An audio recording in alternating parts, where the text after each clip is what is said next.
Johann Wolfgang Goethe, en una de sus máximas reflexiones, argumenta y escribe: cuando investigamos la naturaleza, somos panteístas. Cuando poetizamos, politeístas. Cuando moralizamos, monoteístas. ¿Qué sería el monoteísmo? Hace muchos años, más de 30, los papás de mi maestro Ione se mudaban del barrio Belgrano, del barrio Colegiales, poco más de 10 cuadras de diferencia, de la calle Ciudad de la Paz a la calle Delgado. Y el apartamento, el de la calle Delgado, estaba en un primer piso, en una escalera, y en un segundo piso había una gran barbacoa con una puerta de vidrio que daba a una terraza, ocupaba todo el espacio del departamento, con un parrillero. Pero en el medio, entre el departamento propiamente dicho, y la barbacoa o la terraza, había un pequeño espacio que Ione se había apropiado de alguna manera para hacer consulta, recibir a la gente.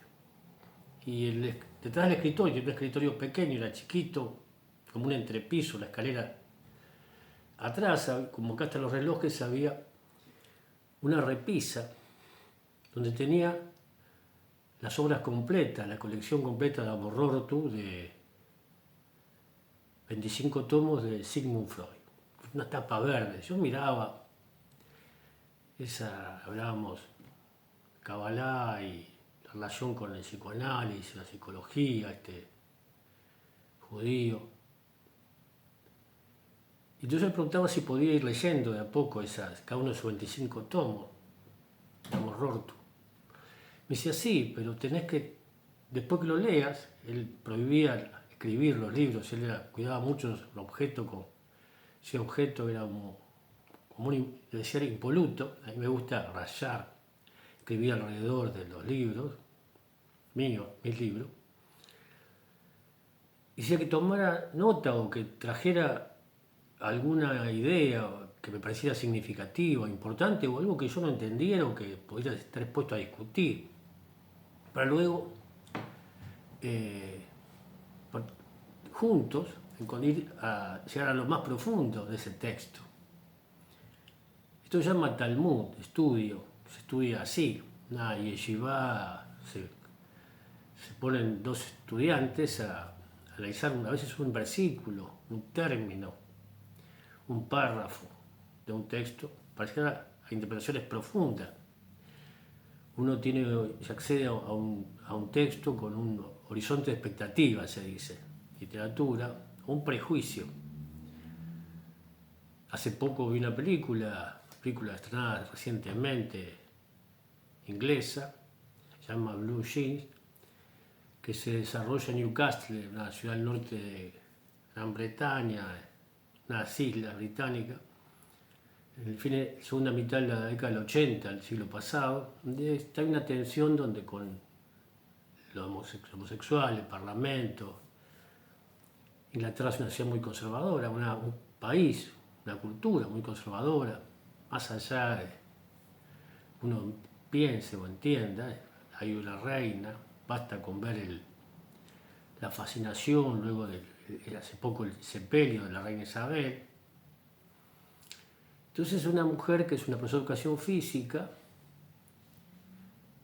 es la protagonista, tiene una vida, es una mujer divorciada que tiene una pareja homosexual y va a un bar gay. Y la tensión que tiene con ese instituto, otra vez conservador, moralizante, pero no de punto como monoteísta.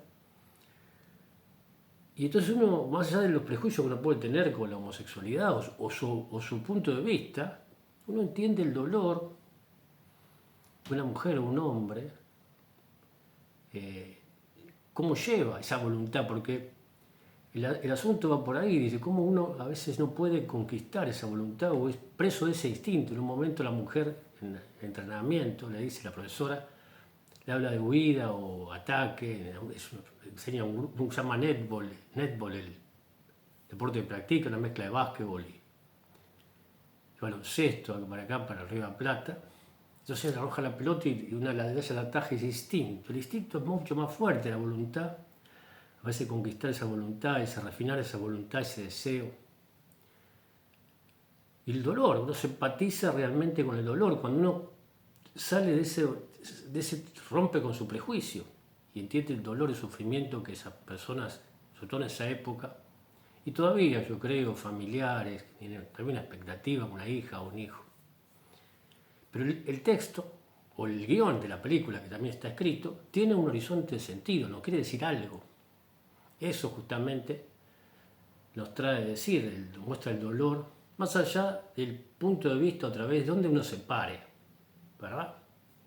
Y un libro de todos esos tomos, que tiene 2 partes, primero fue un ensayo, después fue publicado en el año 1939 en Ámsterdam, que se llama Moisés y el monoteísmo, donde Sigmund Freud analiza o trae una hipótesis, podríamos decir, donde dice que Moisés es una unidad entre 2 Moisés, un Moisés midianita y un Moisés egipcio, que era parte de una gran revolución o una gran en Egipto que emprende un faraón. Cuando estudiaba estos textos yo ponía la parte de la Kabbalah, la tradición, lo que entiende de esta historia, que era Menofis IV, es coronado faraón, pero cambia su nombre. Menofis es la serpiente de Amón.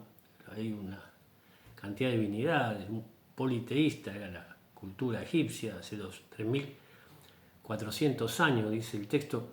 La cronología bíblica habla de que Moisés vivió 3.300, 100 años después, aparece por esa época, de ese evento histórico.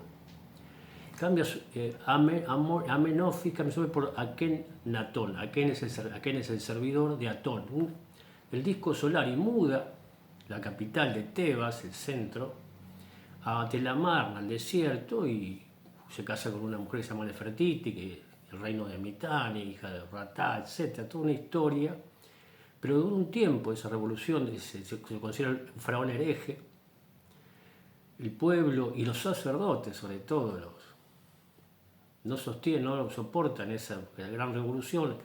El imperio se había agrandado, otra vez llega de Mitanni montones de personas, y matan a Akenatón. Dice que este Moisés, para él era uno de los sacerdotes o una de las personas cerca que tenían esa idea, que un Dios único, abstracto, intangible, incognoscible, y sale, es un éxodo con ese pueblo, con ese Erev Rafa, dice, esa multitud mezclada, uno dice no.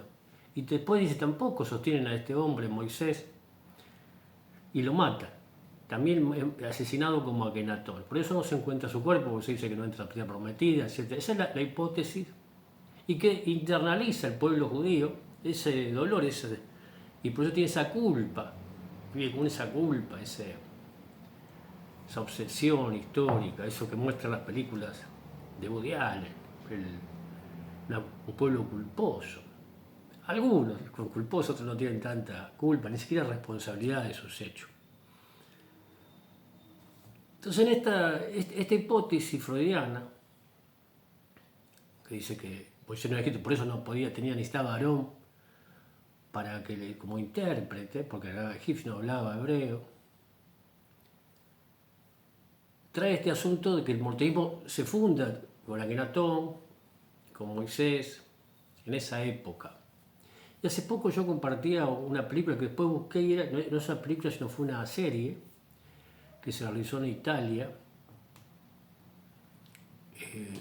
cuyo protagonista se llama Moisés el legislador, de Lau Giver, de 6 capítulos, de 1 hora, 360 minutos, que protagoniza Burt Lancaster. Dicen que el Moisés pequeño o niño es el hijo de Burt Lancaster, real como en la película de Charlton Heston. También el hijo de Charlton Heston hace del niño, es una película, el Moisés pequeño es el hijo propiamente de Charlton Heston que protagoniza a Moisés. Anthony Quinn hace de Aarón, viene Pablo, un reparto de personas interesantes. Y un compañero con el que yo había compartido esta película, que es admirador del cine clásico, es decir, con la década del 40, 50, 60, decía que traía un párrafo del guión donde en un momento en el colofón, quizás al final de la película, Moisés le habla con Dios y le dice que su error, este hombre enojoso también, que se enojaba, por eso era estricto con la ley, y ahí está, por eso el pueblo y los sacerdotes, los protequines son sacerdotes modernos que no permiten que si Dios es uno y es de todos, la moral es unívoca. Esto que traía Kant dice, obra de manera que la máxima de tu voluntad fuera hacer una ley universal. Si nosotros no debemos robar porque no gusta, a nadie le gusta que le roben. No debe humillar uno a nadie para traer alguno de los 10 mandamientos, es ser Dibrot, valores, eso que recibe Moisés en la cadena montañosa de Sinai. No debe humillar a nadie porque nadie le gusta que lo humille. No debe mentir porque no le gusta que le mienta. Obra de manera que la máxima de tu voluntad sea una ley universal. Esto hace que sea un Dios único y de todos. Apátrida, me gusta decir a mí. Un empresario es apátrida. Un empresario no quiere maximizar beneficios. Aprendía yo con mi hermano cuando estudiaba economía en la Facultad de Derecho. Adi Dassler, el creador de Adidas, el alemán, es alemán, nació en Alemania, pero él quiere que sus productos, sus vestimentas, sus zapatillas, su zapato deportivo y su ropa, indumentaria deportiva o no deportiva, sea a todo el mundo. Che, Henry Ford es estadounidense, pero quiere que sus vehículos lleguen a todas partes. No tiene patria. Su interés es que llegue a todo el mundo. Eso es el emprendimiento de él, Dios monoteísta, uno y único, es el cosmos. Y nosotros somos los encargados de cuidar ese jardín encantado, Gan Eden, jardín encantado, Gan, jardín, Eden, encantado. Para más Weber ha perdido el encanto de este jardín. Nosotros hemos hecho que, los sacerdotes de Amón han hecho que perdamos el encanto. Y otros sacerdotes, ¿cuáles serían hoy los sacerdotes? Puede preguntarse que no dicen que Dios es uno y de todo. Ese guión nos decía que el error más grande, dice Moisés hablando con Dios, dice Bart Lancaster, es darle más importancia a la ley que a los hombres o las mujeres a las cuales está dirigida. Esa ley es para los hombres que somos imperfectos y que nos cuesta sostener esa ley. Si uno puede preguntarse, yo me pregunto, si es importante, decía 8 años después, año 1947, Martin Buber escribe su Moisés refutando a Freud, 1947, donde empieza su propio diciendo que el argumento de Freud es una ignominia, es una afrenta pública al pueblo de Israel. Martin Buber, el autor del Yo y el Tú, la pedagogía del diálogo, donde dice que el ser humano, que nos trae los cuentos hasídicos, esta tradición, la última gran revolución, la tradición hebrea, el ser se conforma con otro, es dialógico, en el diálogo, brillante, filósofo. Dice que lo de Freud es una ignominia, y en la década del 50, Levi Strauss, el antropólogo, dice que el sesgo secular de Freud hace que refute, y si realmente es una invención el pueblo judío o el pueblo hebreo, la tradición es una invención, merece, dice una conferencia Levi Strauss, lo propio de todos los pueblos. Yo diría que cada pueblo, cada Estado-nación es una invención. ¿Por qué no? Uruguay quizás es una invención también. Se basa en un relato. Es José Gervasio Artigas, el padre de la patria, hace poco en un pequeño podcast decía, es el abuelo, el día de su abuelo de la patria. Tuvo muchos hijos, Artigas. Muchos hijos, 14 cuando está buscado otra vez, 6 con su primera esposa, 3 con su segunda, murieron 2. Con una charruga, con una paraguaya, en Paraguay en su ancianidad. Más de 10 hijos. Pero no, se le endilga a este hijo que es Uruguay, que no sé, el que él no acepta. como hijo. No hay ADN, no está el ADN de Artigas en Uruguay, Estado-Nación. Y así cada pueblo. Siguiendo a Roland Barthes, uno podría decir la muerte del autor o asesinato de Moisés y Akenatón. Lo importante es lo que nos dice el texto. ¿De quién es la Torá? ¿Cuál es el universo, el horizonte de sentido de este libro? ¿Qué nos dice?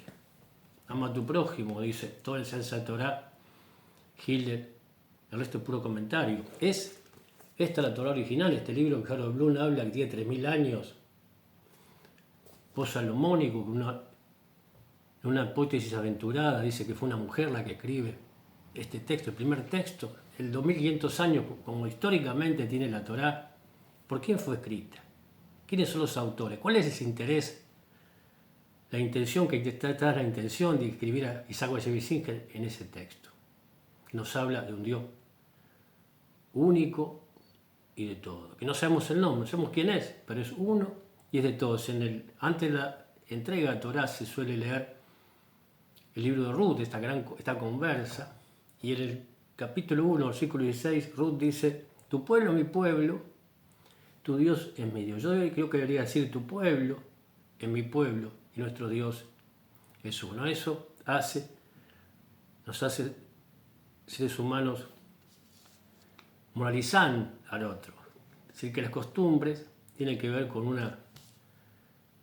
y respetando la voluntad. Otra vez pienso en la película Blue Jean, que es difícil conquistar el instinto cuando se promueve que uno libere, haga lo que quiera y no lo que debe. Pero no sé, verdaderamente no sé.